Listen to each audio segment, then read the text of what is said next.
tesis tentang investasi asing dan pinjaman luar negeri pada hakikatnya adalah menggadaikan kedaulatan negara.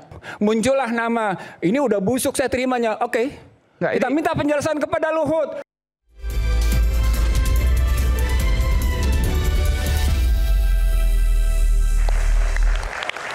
Dari tadi ada yang mau bicara tapi saya belum kasih kesempatan, namanya Bung Iksanuddin Nursi. Silakan Bung Iksan. Makasih Iman.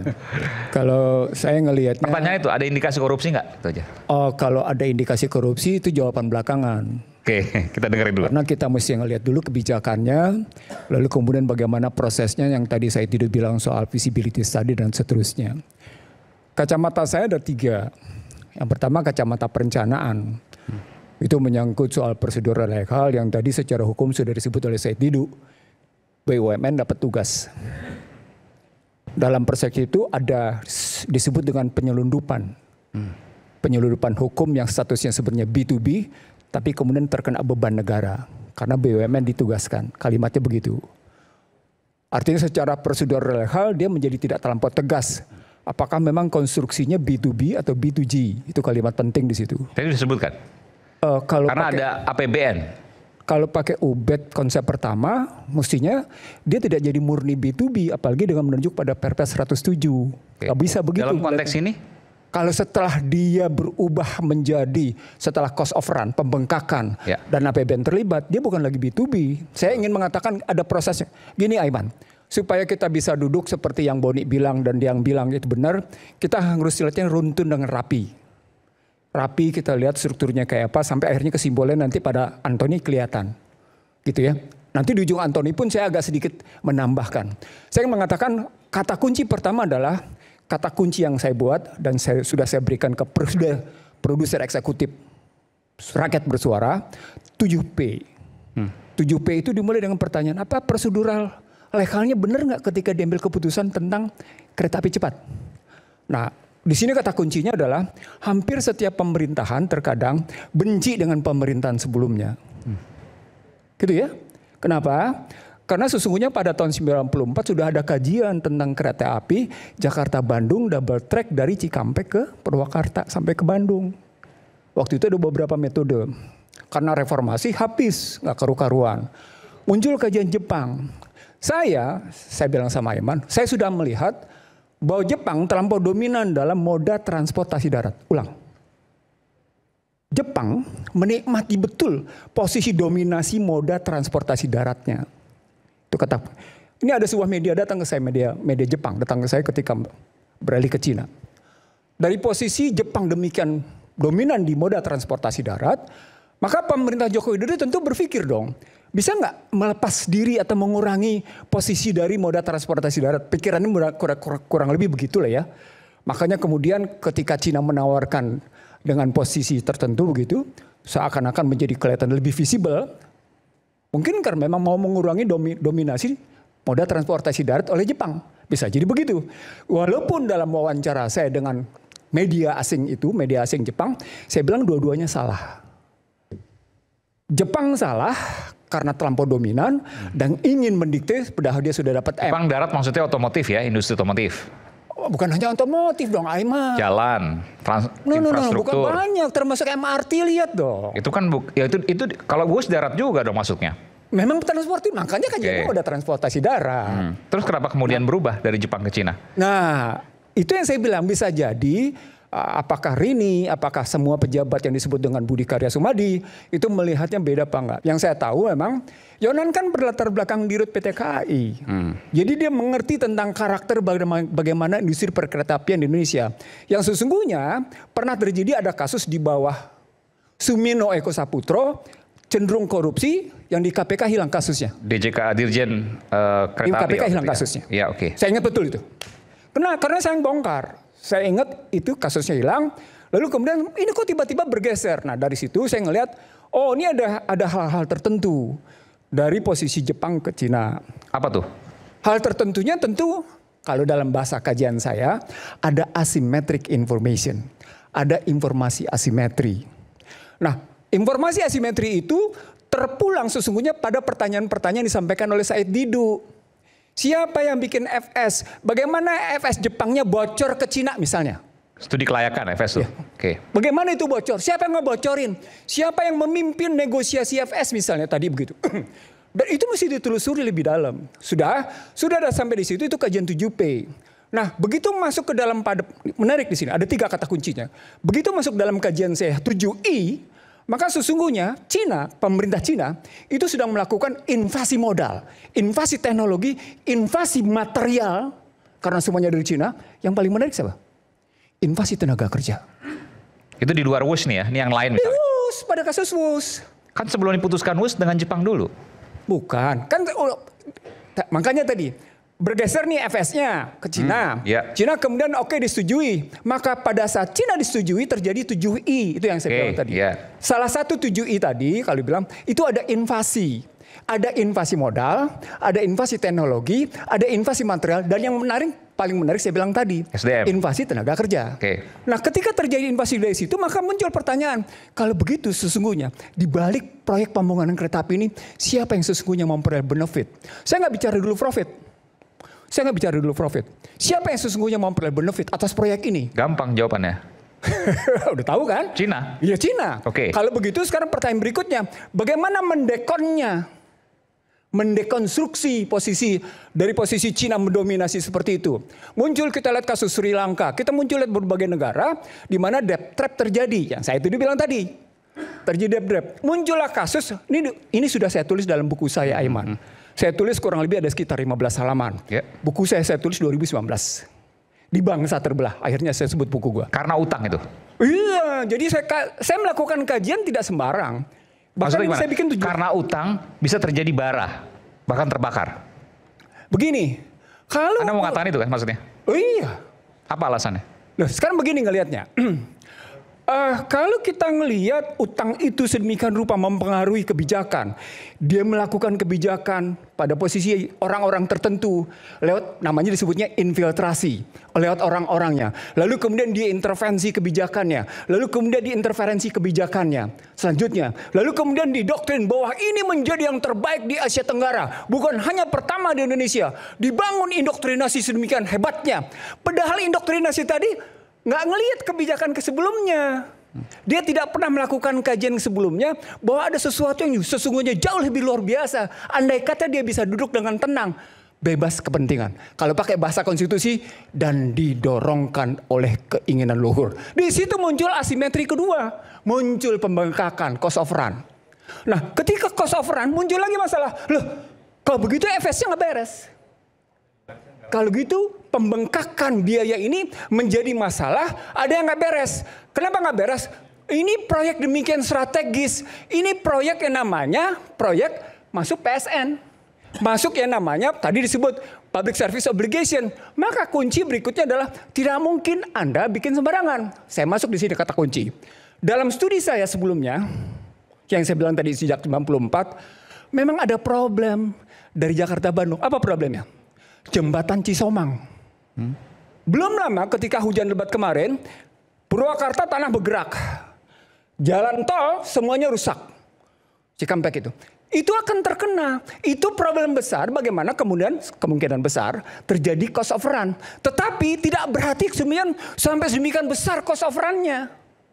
Asimetrik kedua muncul. Ada masalah lagi di sini. Gitu loh. Dalam bicara tentang bagaimana memperbaiki perencanaan itu. Siapa yang tidak tahu bahwa yang namanya tanah bergerak di kawasan itu sedemikian rupa labilnya dengan posisi jembatan Cisomang demikian panjangnya. Maka memang terjadi pembengkakan. Tapi menarik di sini. Kenapa BPKP membenarkan cost of run itu? Saya sebut nama lembaga. Jembatan Cisomang yang WUS ya.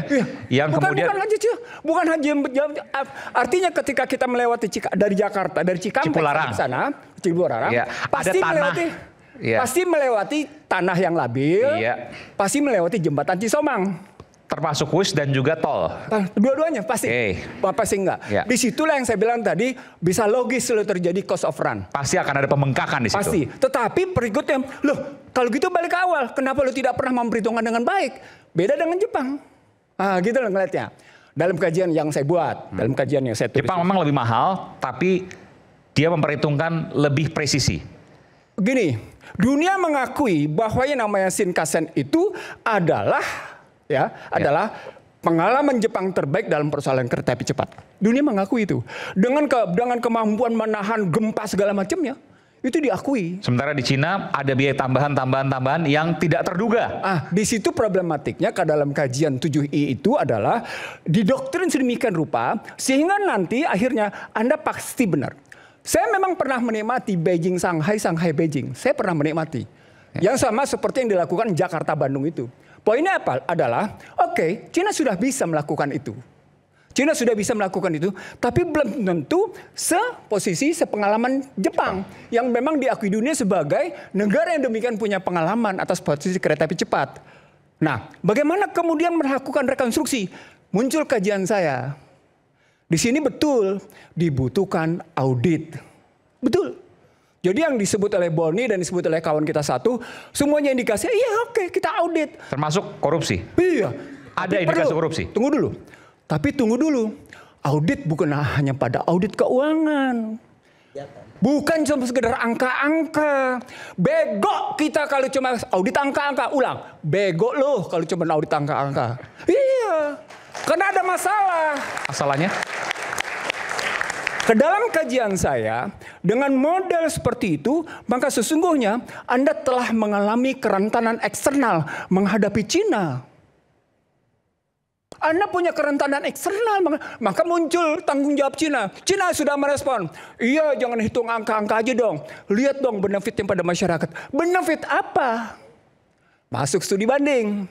Kita bandingkan sekarang. Bentar, ini menarik. Benefit apa dari WUS pada masyarakat? Itu pertanyaan. Loh, iya. Anda nggak merasa bahwa ada benefit yang luar biasa? Untuk melihat benefitnya itu, kita lihat profit dulu. Oke. Kita lihat dulu nanti perbandingan pada indeks persaingan moda transportasi darat. Oke. Dan jawabannya adalah? Tunggu dulu. Jangan cepet-cepet. Kami catat beberapa. Saya bantu nanti sebentar, gua kasih kesempatan lo panjang, kasih kesempatan gua. Nanti abang lanjut. Oke. Gua dulu. Tunggu dulu. Sebentar, gua belum selesai. Ya. Gua belum selesai. Oke ya. Sekarang bandingin WUS sama Parahyangan. Apa kata Luhut? Kami cabut subsidi dari Parahyangan agar terjadi persaingan harga antara WUS sama Parahyangan. Oke. Sekarang kita bandingin WUS sama travel. WUS 275 sampai dengan 300 ribu. Travel paling mahal 175 ribu. Itu pun sudah mewah. Sudah enjoy, duduk dengan tenang. Apa artinya? WUS sudah overpricing. Maka masuk dalam kajian yang menikmati WUS adalah hanya kalangan tertentu. Apa artinya? Yang dapat benefit hanya kalangan tertentu. Pada saat yang sama, rakyat dibebani karena menderita kerugian. Kenapa menderita kerugian? Karena tadi ditolak oleh tadi. Kenapa Purbaya menolak? Poinnya adalah rakyat banyak akan membayar kerugian WUS andai kata dipaksa melalui APBN. Yang dia bukan konsumen WUS sesungguhnya. Belum tentu dia mau konsumen, belum tentu. Karena nggak mampu. Nggak dan kemahalan. Lalu kalau Anda tanya tadi, Parahyangan baru. Parahyangan baru siapa? Gue tahu siapa. Tapi bukan soal itu. Soalnya adalah kita mesti mikir multiplier effect. Efek ganda dari seluruh itu bukan hanya pada segelintir orang. Dalam kajian public domain saya, public benefit dan profit, itu akan ketemu dengan sampai seberapa jauh sesungguhnya kita bisa menakar bahwa rakyat kebanyakan menikmati semua. Daripada cuma segelintir orang. Oke, jadi kesimpulan begini, ini barang WUS ini nggak bisa dinikmati masyarakat banyak, tapi utangnya harus ditanggung masyarakat banyak. Iya, itu logika sederhananya. Okay. Logika sederhananya. Okay. Andai kata itu memang ditanggung oleh APBN. Walaupun sudah bukan andai kata lagi karena sudah disetujui oleh presiden. Jadi bukan andai kata lagi. Ya itu yang pertama. Yang kedua, di sini menarik perdebatan antara Purbaya dengan Rosan. Nah, Purbaya bilang, saya nggak akan bayar dari APBN. Rosan bilang, gue nggak minta bayar dari APBN. Gue juga belum minta, kata Rosan. Persoalan besarnya menjadi artinya kan akan diambil dari Danantara. Sekarang pertanyaan, Danantara dari mana? Dari APBN, dari negara. Kalau juga tidak diambil dari APBN, dia akan mengambil dari dividen BUMN. Yeah. Artinya itu yang sebenarnya bisa hak masyarakat yang diambil dalam rangka menanggung kerugian tadi. Memang disebut sebagai aset yang dipisahkan, tapi pada hakikatnya adalah tetap aset negara. Gitu loh ngelihatnya. Kata sederhana sebenarnya Pak Purbaya. Jangan ngambil dari kantong APBN-ku, silakan ngambil dari dividen. Kan gitu, bukan. Jadi kalau kita ngambil dalam rangka tadi, kita audit, ya. Setuju saya audit. Auditnya investigasi, bukan audit sembarangan. Auditnya harus melibatkan yang namanya orang-orang yang terbebas dari kepentingan politik, tidak bisa diintervensi oleh Cina, tidak bisa diintervensi oleh Indonesia. Bebas. Satu. Sebentar. Selebihnya kita audit kebijakan. No, kita ingin proporsional. Saya mau tanya begini, kalau Anda bilang ini ada audit investigasi, audit kebijakan, artinya dalam benak Anda, dalam logika Anda menilai bahwa ini ada indikasi korupsi dong? Kan saya ingin mengatakan saya bebas menyatakan untuk menyatakan kepada publik. Makanya saya tanya. Kita ingin menyatakan bahwa ini kalau tadi Ubed bilang ini soal good governance, ini dalam rangka memenuhi yang namanya fairness, responsibility, accountability, dan transparency. Yang saya tanyakan itu kepada Anda, dipenuhi. Dari logika Anda, dari hipotesis Anda, dari indikasi yang Anda dapatkan, semua data ini ada indikasi korupsi? Sebenar. Kalau ada indikasi korupsi, maka saya balikin dalam tesis yang saya bikin ini, yang saya sudah serahkan kepada produser Anda. Asymmetric information dari perencanaan pertama, dari FS pertama sampai dengan FS kedua harus dijawab. Dan Anda mesti tahu, dalam definisi saya, dalam kajian saya tentang asymmetric information, pada hakikatnya asymmetric information itu adalah pengalihan aset publik ke segelintir orang, baik domestik maupun asing. Termasuk ini adalah, sebentar ini penting ini. Artinya ini kemudian pengalihan aset dari Indonesia kepada Cina. Bisa juga orang dalam negeri, bisa juga Cina, kan saya bilang dua. Domestik dan asing. Kalau tadi yang Anda katakan yang diuntungkan mayoritas adalah Cina, masuk pasti ke Cina. Pasti ke Cina. Ini pengalihan aset dari Indonesia ke Cina. Betul, kejadian begitu. Gitu. Kalau dominannya Cina, tapi jangan lupa dalam negerinya juga ada. Ya berarti domestiknya juga ada. Gitu. Siapa contohnya? Segelintir dalam negeri untung, negara Cina untung dari pengalihan aset ini. Iya. Dan Anda perlu tahu, disitulah muncul nama Rini Sumarno. Muncullah nama, ini udah busuk saya terimanya. Kita minta penjelasan kepada Luhut, apa pengertian busuknya, gitu loh. Kalau ini kita tanya ini juga sama Budi Karya Sumadi, kenapa dia jalankan, gitu loh. Bung Ihsan, kalau kita ini Anda katakan sama timnya, itu, kenapa lo tanda tangani pembengkakan, gitu loh. Artinya ini menjual negara kepada asing dan segelintir kelompok orang. Nah, kalau Anda bilang itu menjual, saya bilang sama Anda, tesis tentang investasi asing dan pinjaman luar negeri pada hakikatnya adalah menggadaikan kedaulatan negara. Ayo pindah makan. Gua punya bukti seperangkat tentang pinjaman luar negeri. Bagaimana menggadaikan? Menggadaikan negara kepada asing dan sekelompok orang dalam negeri. Iya.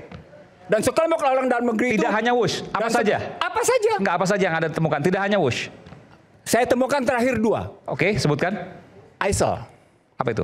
Indonesian Sustainability at Least Cost Electrification 1 and 2. Itu power. Anda membeli kebijakan, Anda membeli utang, Anda membiayai dengan utang PLTS, padahal PLTS itu teknologinya dari luar.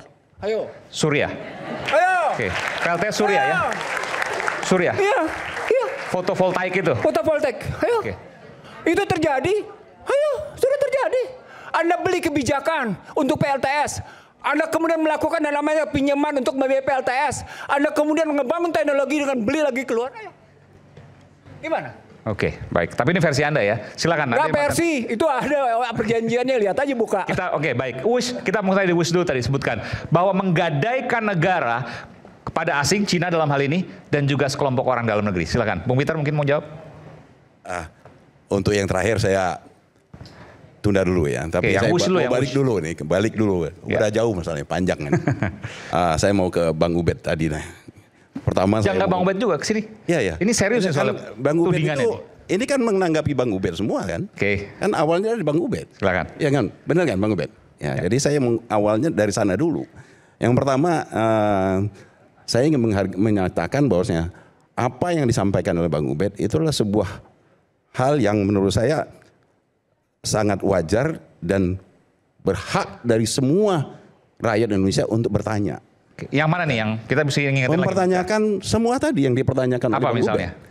Dan kemudian menyatakan adanya indikasi-indikasi korupsi. Ya, walaupun kalau saya tidak ingin mengatakannya korupsi. Indikasi-indikasi yang patut dipertanyakan. Dan termasuk saya. Sejak awal saya ikut bertanya. Dan itu adalah sesuatu hak kita semua untuk bertanya. Benar nggak?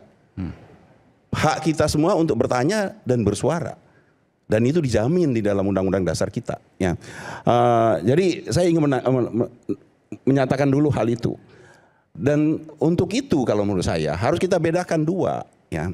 Pertanyaan itu seharusnya dijawab tidak langsung ujuk-ujuk langsung ke korupsi. Kalau menurut saya. Karena ini kan kita bicara tentang sebuah bisnis. Ya, ini adalah sebuah bisnis.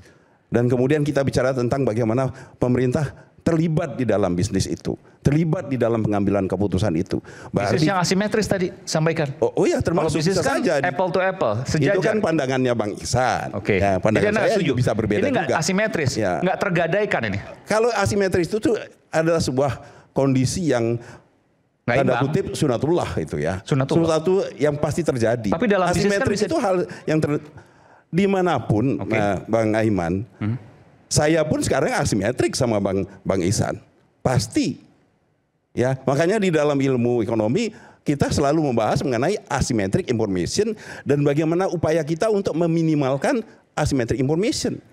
Jadi itu keniscayaan, information itu keniscayaan. Bukan rekayasa untuk persoalannya adalah sekarang tertentu. Dia akan menjadi masalah ketika asymmetric information itu diciptakan dan dibiarkan. Menurut Anda WUS ini nggak diciptakan? Saya belum mau ke sana, makanya saya mau bawa dulu ke tadi. Karena hal ini menjadi penting menurut saya. Ketika kita langsung melompat ke persoalan tudingannya ke korupsi. Padahal kita harus awali dulu hal ini adalah persoalan di sebuah perusahaan. Bagaimana perusahaan itu muncul dan itu diawali dari sebuah keputusan pemerintah. Dan menurut saya langkah yang seharusnya pertanyaan-pertanyaan yang menggantung di semua kepala kita itu harus dijawab dengan satu kata. Dan ini saya sependapat dengan Bang Ihsan, yaitu harus dilakukan audit. Karena menurut saya ya pertanyaan-pertanyaan ini nggak bisa dibiarkan. Ya. Karena kalau pertanyaan-pertanyaan seperti ini dibiarkan dan kemudian menjadi sebuah hanya jadi sebagai sebuah acara yang kemudian tidak disarikan solusinya, dia akan menjadi beban. Tidak hanya beban bagi pemerintahan sekarang ini, bisa saja menjadi beban untuk pemerintahan selanjutnya. Jadi kalau menurut saya, masalah apa-apa, kenapa mesti ada audit? Ya, audit itu adalah sesuatu yang wajar dilakukan. Kan audit itu dilakukan setiap tahun oleh sebuah perusahaan. Ini audit investigasi. Audit investigasi khusus ini. Kalau di perusahaan itu tidak hanya khusus. Nah, kalau BPK kan audit yang setiap tahun pun harus dilakukan. Audit investigasi. Apalagi ketika hal ini sudah menjadi konsumsi publik yang begitu tanda kutip jadi kontroversi, menjadi suatu pertanyaan kita semua. Sehingga dengan audit yang secara mendalam tadi, termasuk audit investigasi, termasuk audit proses pengambilan kebijakannya, ini kita bisa terbuka terhadap semua kemungkinan, termasuk kita bicara tentang kemungkinan terjadinya pelanggaran etika, pelanggaran yang termasuk kita kategorikan sebagai korupsi, sehingga semuanya itu didasarkan kepada sebuah fakta. Baik, jadi Pak, pada intinya Anda mengatakan bahwa ini bukan asimetris kok, ini keniscayaan biasa dalam bisnis. Bukan salah juga Bang Iman. Ini saya nggak sependapat dengan Bang Iman kalau selalu mengambil kesimpulan dari hal ini. Saya ingin mengatakan bahwa asymmetric information itu adalah sebuah keniscayaan. Nggak, ini dalam bisnis. Dia menjadi sekarang. Kalau di dalam hal ini pasti ada asymmetric information. Nah, makanya itu kan keniscayaan. Kan nggak mungkin juga ya semua di dalam proses pengambilan kebijakan, proses terjadi di dalam pemerintahan, di dalam sebuah perusahaan itu kita semua punya informasi yang sama. Nggak mungkin itu. Oke, silakan. Jadi itu wajar dalam bisnis. Per definisi tadi yang disebut oleh per definisi bisa jadi yang dimiliki informasi yang dimiliki oleh pengambil kebijakan di Indonesia itu tidak dimiliki informasi yang dimiliki oleh Chinese Railway Corporation dan tidak dimiliki oleh Chinese Development Bank. Itu bentuk asimetri. Yang kedua, bisa jadi rakyat Indonesia. Ini kan begini, Ketika tadi keluar Perpres 107 misalnya menugaskan BUMN, kan DPR tidak pernah tahu juga jelas. DPR juga tidak pernah jelas, tiba-tiba muncul begitu. Lalu ketika BPKP muncul, kenapa BPKP yang muncul dalam rangka cost of run? Karena ada asimetrinya di situ. Itu contoh-contohnya. Jadi keniscayaan itu sesungguhnya dalam perspektif saya itu menggambarkan bahwa setiap manusia punya potensi tidak jujur. Itu asimetri. Oke. Dan dalam misi itu biasa. Dan dalam misi biasa. Loh, keniscayaan. Bisa jadi tidak jujurnya itu disimpan. Oke. Itu tidak itu kenapa Stiglitz sampai memperoleh yang namanya Nobel laureate di bidang ekonomi itu karena kajian tentang asimetri yang dalam bahasa sederhananya asimetri information adalah ketidakjujuran. Saya punya informasi 10, gua kelar aja 7, 3 gua simpan. Itu asimetri. Penyembunyikan jadinya kalimatnya. Kalimatnya begitu. Nah itu yang disebut dengan tadi dalam negosiasi itu memang orang harus duduk bareng. Dia harus punya informasi sebanyak-banyaknya dalam rangka menegosiasikan apa yang harus dia putuskan. Disitulah butuh kompetensi yang saya sebut dengan 7P tadi itu. Yang diberantakin dengan 7I. Direkonstruksi dengan 7R. Yang saya sebut sebagai jangan hanya audit keuangan dong. Audit juga konstitusionalnya, benar nggak? Tapi kalau Anda katakan seperti itu kan Anda katakan kalau seandainya memang terjadi seperti ini, ada asimetris dalam bisnis tadi, maka indikasinya adalah menggadaikan negara. Bentar. Menggadaikan negara kepada Cina dan juga sekelompok orang dalam negeri. Anda katakan itu tadi. Kalau boleh saya terjemahkan, mungkin maksud Pak. Kalau saya terjemahkan, nanti kita akan bahas saat lagi, kita bahas soal ini. Katanya kamu kembali.